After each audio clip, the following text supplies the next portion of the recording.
What's up, dudes and dudes to the internet? My name's Seth, and we're back again for some more Trove Patch Notes. How y'all doing today, folks? Hope you're doing fantastic, wonderful. Hope this video makes your day even better. I'm trying out a new camera today, so hopefully the picture's good. If you actually feel like it, you can leave a comment about it in the comment section down below. But otherwise, today, folks, it's actually a really cool patch, although they ended up making a little bit of a big mistake here, because the patch actually says that this is the depth charge patch, which is actually an event that is supposed to be coming sometime within the next couple weeks. This is not what this patch actually includes. There is not going to be no saving Cubesley Warriors or anything like that. But, ooh, all of the things are going on all at once. Anyways, we're going to be giving away the information rather than prizes and stuff, so I would humbly ask you to hit that like button, and thank you so much if you do. Now, without further ado, we're going to skip right over the depth charge part that it's talking about, because that is actually going to be starting on the 18th of this month. It's not actually on right now. Credit pouches. There's been quite a big change to the credit pouches, folks. They've changed it so, well, they say it's for people that manipulate the market and stuff like that. Honestly speaking, we all know that it's so that they get them out of rotation so that people end up spending more money, right? But pretty much when you buy a credit pouch on the market right now, it's going to automatically consume into your market, right? Or not market, like into your Trove store. You're going to automatically end up getting the credits applied to your account. And you can see right now too that there's almost all of the different packs and deals. I don't know if this is a glitch or not, but they all just ended up showing up. As you see, I already got a whole bunch of them just because I had some extra credits, and I mean these are pretty good. Now I'm actually doing pretty fine as a feline on Sunday with all of the dragon coins that I got, right? Lots of unboxing videos coming around the corner as well. Credit pouches now can only be listed in the marketplace and also not traded in any other location, so you're not going to be able to use them in trade boxes and stuff like that, right? Now there's quite a few changes that came around to the mini games as well, and I'm gonna try and get out here to a new arena that Merc _ ended up actually pumping out, because they also added the long range target practice arena. But we'll talk more about that in a minute, because they've updated the mini game score to keep players' scores displayed even after certain players have ended up leaving the game, because normally it would end up disappearing. All mounts are going to be scaled to the same speed. All classes are going to be scaled to the same speed, because apparently they weren't already, right? Mini games are also going to scale wings as well. The new minigame Target Destruction can be built at the World Spring crafting bench, and I'll show you the crafting components that are required for all of that in a minute. But you can play it in individual club worlds. They're not going to actually put them into rotation in the hub until they iron out the hit detection of some of the ranged characters. Now, this is really interesting, because what I immediately think is, oh man, they're gonna fix the Shadow Hunter. Because if they end up fixing the hit detection, it means that the Shadow Hunter's abilities and all of the ranged characters in general should actually hit their targets a lot better, which is fantastic, because otherwise that is a little bit of a problem, right? So right here, this is going to be a transit portal inside an arena. You can finally use these suckers. I'm pretty sure you can use these in any type of mini game. Honestly, I haven't tested it just yet, but these are the targets. So this is a blue target worth different points. Here we've actually got one as indicated by the green up and down arrows. This target is going to be going up and down, and then there's another one that actually swings side to side, which is put over there. And then this one right here, a little bit odd that it doesn't actually tell you. Maybe it tells you on this side. No, it doesn't. This is actually going to be rotating in a full circle over and over and over again. And then we've got this block right here, which I'm assuming works in every type of mini game as well, which means that you could actually set up some specific parkour maps specifically around these characters, right? Maybe for a coin mini game and stuff, because this block actually allows you, if you press E on it, it will force all of the players into playing that one class. So let's actually get right back to the Dino Tamer, Knight, Gunslinger. There we go. And then we're going to hop in here just so I can show you what this is about. There we go. Isn't that so cool? Like, look at these targets. This one kind of goes down underground as well, which I think is really, really cool. You know, I'm really excited to see what people end up making out of all of these. Immediately, I'm already thinking, like with these transit portals as well, I'm already thinking that it would be so cool to have a a spot or a platform where you can't get off of it. You could only shoot all of the different targets, and then you would warp maybe into the next section of the targeted mini game, right? But in general, yeah, these are a little bit broken, a little bit buggy, especially this circle one. Like, you can see that technically we are actually hitting it, but the hit detection is so off that it's not actually counting towards it. So usually what I try to do is just get on top of it, because it seems to end up helping with the target. There we go, we actually got it. And then as soon as all of the targets are actually destroyed, you end up getting kicked out of the game. Each of them are going to end up giving you different score appropriately as well. They also adjusted some of the reward requirements for racing minigames. A bug with the racing minigame where you could end up logging out and having your timer stop, that has been fixed as well. So good, because it prevents people from cheating, but honestly speaking, with the mini games being as broken as they are, the racing in particular, I would prefer if they ended up bringing the scale up on the timer, you know, make it so that you don't have to beat the whole course in like 15 seconds in order for you to get the platinum, because it's just way too brutal with all the lag and stuff like that, right? So over here, this is the World Spring. This is where you design anything and everything that has to do with the mini games, arena and mini game setup, mini game stuff. So we got the new targets right here, 25 and Formosite, which is all right. This is the circular target, the one that goes left and right, the one that goes up and down, and then just the normal stationary target is going to be a little bit cheaper as well. And then there's going to be the minigame teleporter, which, as you saw, you can just, they're gonna be the same as the club transit portal. So it's like if you put one portal down, then the second portal down, and then you put a third portal down, you're gonna chain 1, 2, 3 back to 1, 2, 3 back to 1. It's gonna just do that every time. And then of course there's the minigame class selector thing right here, and very, very cool that they ended up actually putting all that in. Wait a minute, what was that 2 seconds ago? Minigame movement mag rider. Mag rider? Why would you ever need a mag rider in a minigame?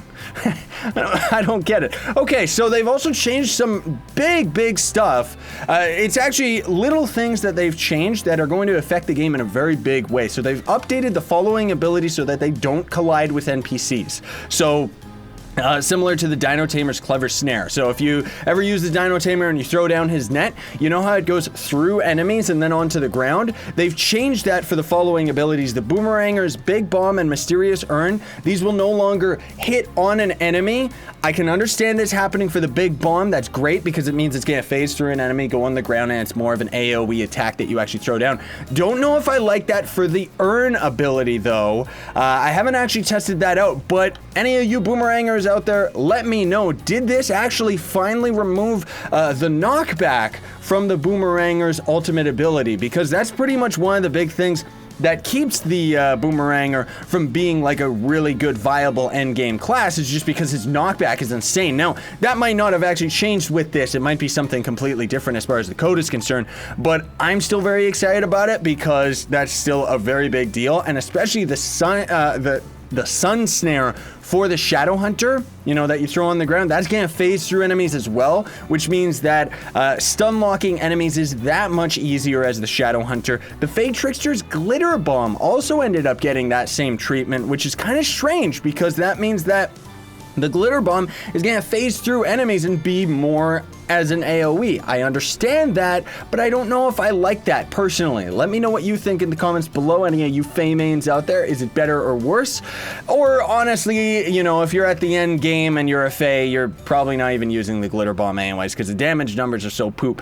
Revenant's Wraith passive ability, so when he ends up dying once, and then your Wraith is on cooldown, you're going to have 50% extra damage and 100% health regen while this Wraith is on cooldown, so that's gonna make the Revenants a little bit more tanky and powerful. Ability cooldowns are now reset to the maximum when switching to a recently used class. Let's see what that means, because I'm confused. So if I swap right back to the Ninja, okay, cool. Oh, never mind. I was wondering whether or not it meant that it, like, I don't know why they pointed this out, because I thought this was already present on the version of the game, but I guess it means that we're going to get your cooldowns from swapping classes. So you can't, this is one of two things that they've actually done to prevent people that were scripting for purple names. A lot of the top 100 players would actually use bots and scripts for purple names. Just goes to show how lack of skill this game actually has. Honestly, I'm surprised they didn't get banned, but in any case, also we've got the cooldown dodge is now at 1.8 seconds cooldown. So look at that.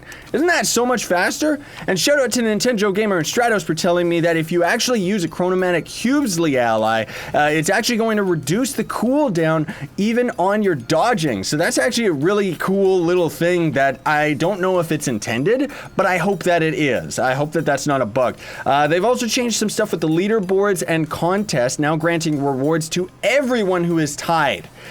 This should have been in the game a long time ago, because as it stands right now, there's not really that many people that are tied for anything other than mastery. And that was like, you know, there was like the top 25 people all had like the same mastery. I'm over exaggerating, but still, you know, it's nice that they have this, but come on guys, you needed that a long time ago. Class Power Rank Weeklies will now reward 50 Shadow Pinatas to anyone who's rank 10 and above, and the previous reward, which was a single Chaos coin for rank number 1, has been removed. Okay, that's cool. What about the people who have been the top for like months and have gotten tons and tons of Chaos Factor and are just cashing in as far as all the Shadow Chaos Crafter stuff is concerned because they're gaining so many cores? Like, I mean, whatever. I guess we can't really do anything about that, right? The next weekly contests have been added to the schedule beginning April 17th. So next week, they're going to have Infinium Mind, Glim collected, and Fish caught, as well as Battle Arenas 1 and Loot collected this week. Oh my goodness gracious, that's gonna be crazy. I guess they're just saying that they're adding them to the rotation next week. They're not necessarily going to be in the rotation like next week. Like, we're not necessarily going to see top for fishing next week. It's just, it can be in the rotation, right? So that's pretty cool that they ended up adding that. It gives people, gives players a little bit more incentive to actually go and do some other stuff. And then we've got a bunch of different dungeons, a new Shadow Tower, a Frontier Dungeon, Candoria Jurassic, Candoria again, and Dragonfire Peaks. Sorry, I had a weird little issue right there where my taskbar ended up popping up. And then we've got additional updates, and there's a huge list here, folks, so strap yourselves in. They've added the 25 new Chaos Crafting Bench costumes. So there's 25 new costumes in this sucker right here.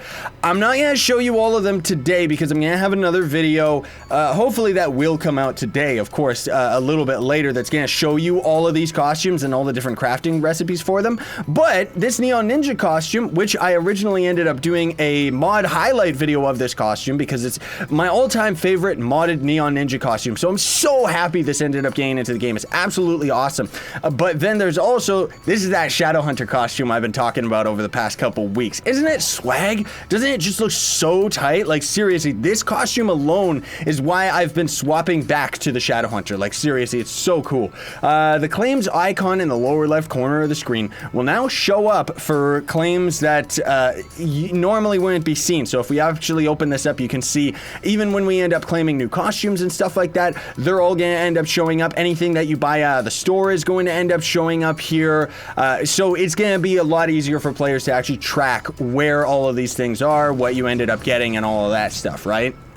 And then there's also flasks, as you may or may not have seen, are going to end up having a cooldown as well. So actually, if we swap characters, was that always the case whenever we swap characters? I'm not exactly sure, but if you end up going into the menu right here, if we swap flasks, it's going to add a little bit of cooldown, and the timer's going to reset appropriately. Again, this is to prevent people that were using scripts, because what they would end up doing is have scripts that would swap their flasks and swap their emblems over and over while they were doing Daughter of the Moon, so that they could get an unsurmountable time that you just couldn't beat as a normal player without scripting, right?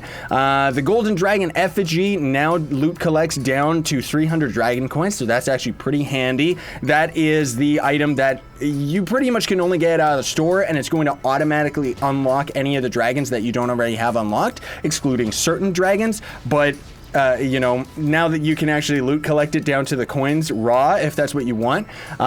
Double XP potions now display a buff icon in the upper left corner of the screen, which also says how much time is remaining. Please, devs, now that you figured that out, make it so that it applies to Mastery as well, because, or not Mastery, Patron. I need to know how much time I have left on my patron, devs. Like, seriously. Or did they end up secretly putting that on? No, they just say that it's active. I want to see how much time I have left, though.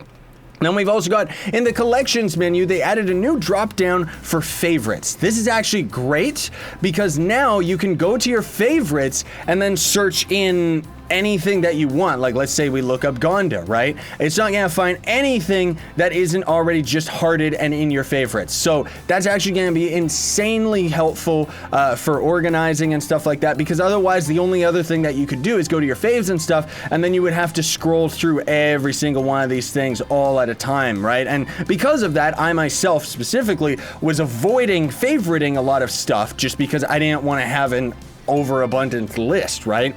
In the collections tomes, they added an icon that indicates when a tome is sleeping. Let me see if I can see it right here. There, you see that little ZZZ? That means that the tome is asleep and you can't actually get any of the items off of it. That's awesome that they ended up actually adding a proper indication for that. That's really, really going to end up helping out as far as the grind is concerned, right? Then there's also fixed some behavioral issues with the twinkling tomes and golden gem keys. This is kind of strange, but they made it so that the tradable versions should appear in your adventure inventory, and the non-tradable versions will end up appearing in your crafting inventory.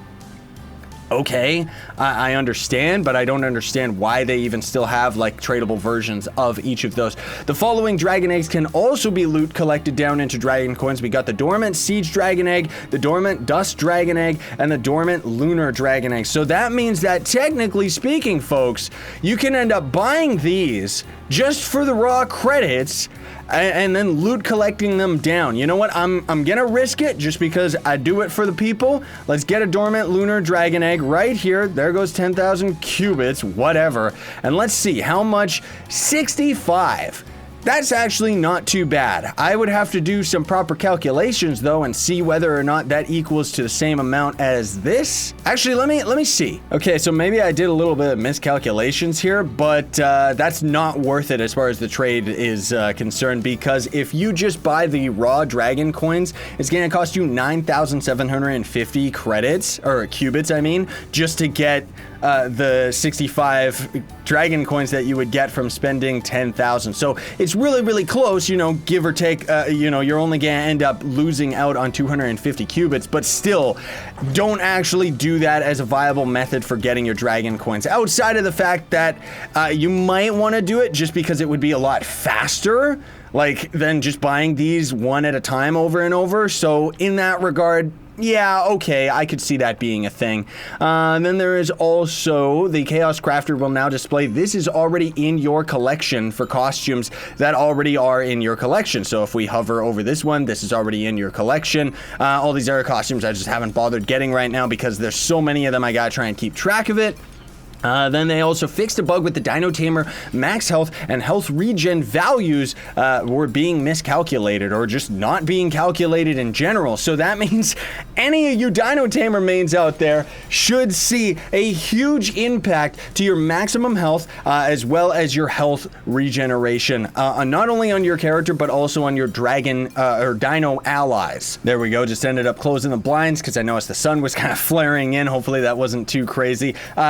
I'm still not exactly sure how this camera is going to end up working. I'm hoping it's going to be a good enough picture for all of you today.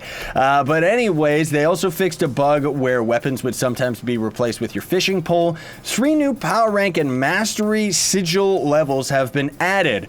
For power rank sigils, they now go up to 20,000 power rank and have been otherwise adjusted slightly at the high end. And for mastery, the sigils, there's a lot more of them that go up to mastery 300. And I'm going to insert some images here. Shout out to my friend Mark because he ended up throwing me all of these. There's actually quite a few extra sigils that aren't in the game right now. What we're assuming is power rank going maybe up to 30,000, but mastery is definitely going to be bumped up to at least 500, maybe over, but 500 is what the devs have confirmed thus far that they're going to be bumping the mastery up to, but we'll see what ends up happening with all of that, right? So Squeakers now gives 100 mastery up from 50. Fixed a bug where boats couldn't be used in mini-games while the boat block was placed on the map. Not that anybody has any boat mini-games because boats are so gross, but hey, whatever, at least it's there. Updated power rank for St. Cubesley and the Tranquil Tentacle and the new streamer Dream Allies. So that means that did we end up gaining more power rank or not?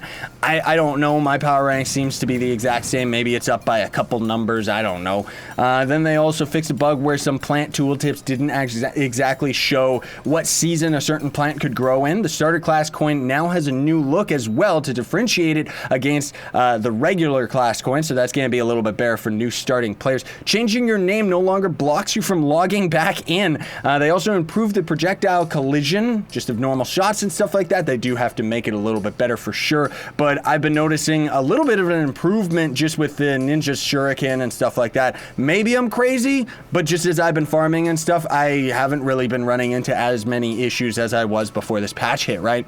Then they also changed it so that the Penite, the Partifier, which is the Pinata dragon, right? They changed it so that it actually does not require a party animal to craft it anymore, which technically means that you don't have to spend real money in order to actually craft that dragon, so that's good. They also changed it so that the impact video effects of its fireballs have been fixed. I don't know, or more colors are added to it. Invaders and world bosses have been removed from the novice and adept worlds because they don't want new players to be completely overwhelmed by, big fat boss enemies and stuff like that, right? Not that they're like particularly powerful, but I can understand why they did that. I think that's especially good for the invaders because I remember back when I first started this game, and I thought specifically that the invaders were there to prevent you from going AFK because I just suddenly got attacked while I was just hanging out in my house, right? Then they also updated descriptions for the following crafting materials to be more specific: blank scroll, diamond, shadow diamond, ancient scale, fixed camera shaking visible during movement. I don't know what that means. Changing the auras on stellar gear will now cause it to be untradeable. So now I can finally talk about this. I didn't want to talk about this before because this has already been in since they added stellar gear. But for stellar hats in particular, normally you have to buy the $100 gem pack or whatever it is to actually get the sun and moon aura on your helmet, right?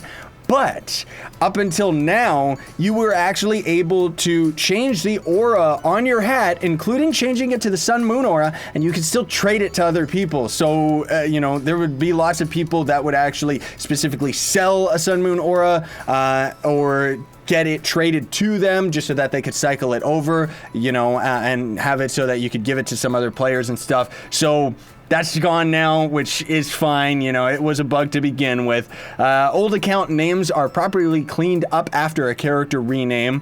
So potentially what that should mean is that a lot of new account names should actually be opened up because some of them would still be in the database, but it seems like they fixed that. Fixed a bug where client exited if a duplicate player name was chosen upon character creation.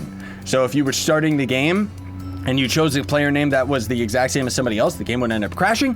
The badges for Spirit Lament, Spirit Azorian, and Spirit Trimac, which are three different dragons, no longer have nothing listed in their rewards section. For inconsistencies in spacing and punctuations in some costume descriptions, they fixed that as well. They also fixed the Fractal Fighting Fork flavor text. Can we repeat that one more time? They fixed the Fractal Fighting Fork flavor text. Do any of you on planet Earth know what they mean by that? Because I don't. If you know what it means, let me know in the comments below, because I'm just very curious as to what that gibberish actually means. Then they also ended up fixing some issues with the French and German EULA screen, as well as the store's patron tab. And that's pretty much it, everybody, outside of just, like I said earlier at the beginning of the patch, even though it says that it's the depth patch, that event is actually not in the game. I've gone into the caves and stuff like that and tried it out with some other people. We can't find that boss, and it specifically says that it's going to show up on the 18th. So I guess just to kind of give you a short summary, I will of course talk about when that event does end up going live, but there's going to be mysterious mining robots that suddenly appear everywhere underground, and it's up to you to uncover their plans and liberate a plucky little companion, the miner bot Cubesley, which, translation, probably kill a bunch of them, and craft a new Cubesley ally. And that's probably all there really is to it. But again, folks, there's going to be another video coming out, hopefully sometime later today, where I'm going to end up showing you all of the new costumes. They are absolutely beautiful, and a lot of them actually have video effects and stuff like that, so it's very, very cool. In any case, this is actually a really good patch, and something else that I do want to say in closing, folks, is a fond farewell to lead developer of Trove for the longest time, Avram. He is actually gone now, and they're swapping him out for a new lead dev, which, I mean, already they're talking about some pretty crazy stuff coming to this game, so I'm very, very excited about it. They're talking about subclasses. They're talking about clubs having better management, different ranking systems, and levels as well, and just all sorts of crazy stuff. So you're gonna want to definitely try to check in to the dev stream that's gonna be going up sometime this week, because oh man, you know, otherwise you'll get the info from me or everybody in game. It's gonna be crazy. I'm actually